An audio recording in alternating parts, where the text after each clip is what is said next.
Você lembra do primeiro anime que você viu na TV? Aqueles traços diferentes, aquelas expressões exageradas, aquela história que prendia você de um jeito que nenhum outro desenho prendia? Pois é, a chegada dos animes e mangás no Brasil foi um divisor de águas. E no começo ninguém sabia o que era, só sabíamos que era diferente e muito viciante. O que começou como curiosidade virou uma febre, uma paixão. E com o tempo, uma cultura inteira nasceu em torno disso. E hoje a gente vai voltar no tempo e entender como os animes e mangás invadiram as telas brasileiras e conquistaram uma geração inteira. E talvez a sua.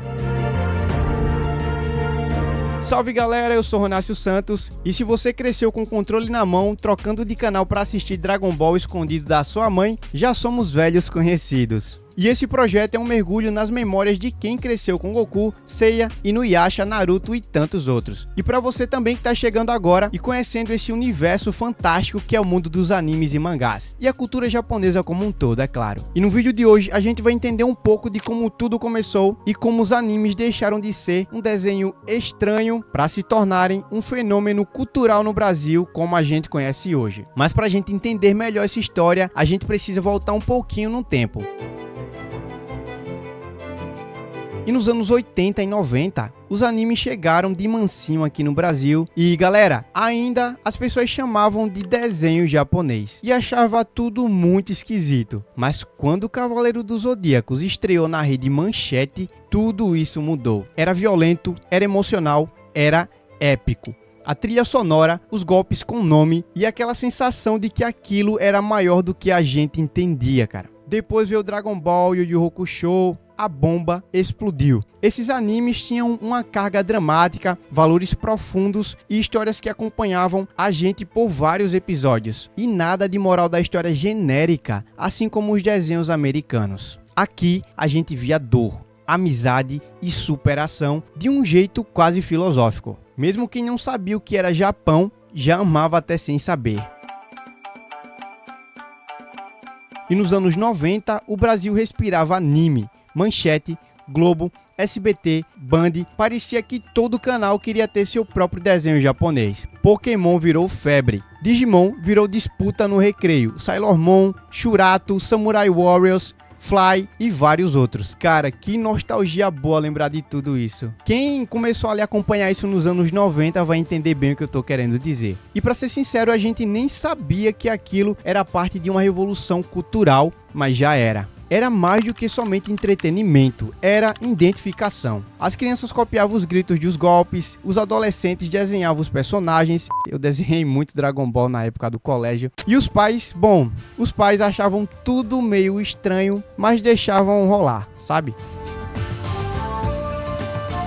Enquanto os animes bombavam nas TVs, outra coisa começava a surgir também nas bancas, os mangás. E para quem não podia esperar o próximo episódio, ou queria saber o que vinha depois, os mangás eram a continuação da aventura. Eu mesmo particularmente comecei a gostar muito de mangá depois que eu assisti o Berserk de 98 e daí, cara, não parei mais de ler mangás. Os mangás chegaram meio tímidos, em formato espelhado, mal traduzidos na época. Mesmo assim, já era o suficiente para despertar uma curiosidade enorme. E com o tempo, editoras como JBC, Conrad e Panini começaram a lançar versões completas e mais fiéis. E aí, o jogo mudou, galera. Para muita gente, o mangá foi o primeiro contato real com a leitura prazerosa.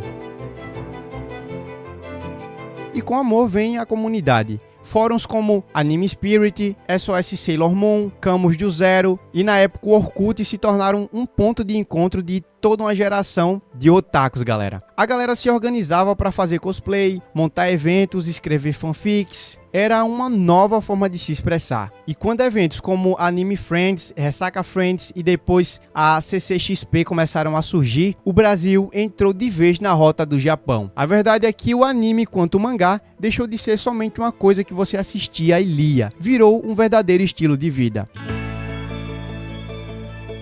Hoje o anime é mainstream. Tá na Netflix, tá na Crunchyroll, tá no Star Plus e até na dublagem brasileira de altíssima qualidade, cara. Obras como Demon Slayer, Attack on Titan, Jujutsu Kaisen, One Piece e vários outros fazem parte do sucesso da criançada, dos jovens e também dos adultos. E o mais interessante é que o público é muito diverso e alcança todas as idades. Se antes era coisa de nicho, hoje é coisa de uma nação inteira. E o mais bonito disso tudo é ver pai apresentando anime pro filho, filha levando o pai pro evento e todo mundo entendendo que isso aqui agora é cultura, viva, ativa e muito poderosa.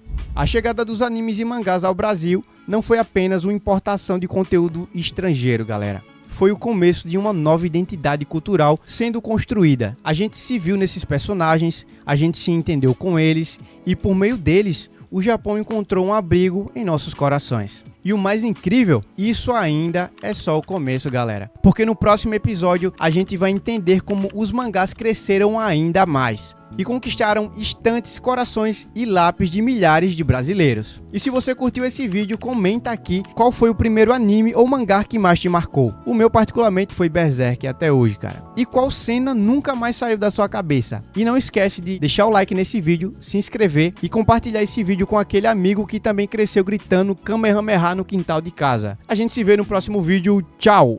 Este episódio faz parte de um projeto realizado graças ao apoio da PENAB Alagoas, o Programa Nacional Aldir Blanc de Fomento à Cultura. É um prazer trazer histórias como esta com esse suporte.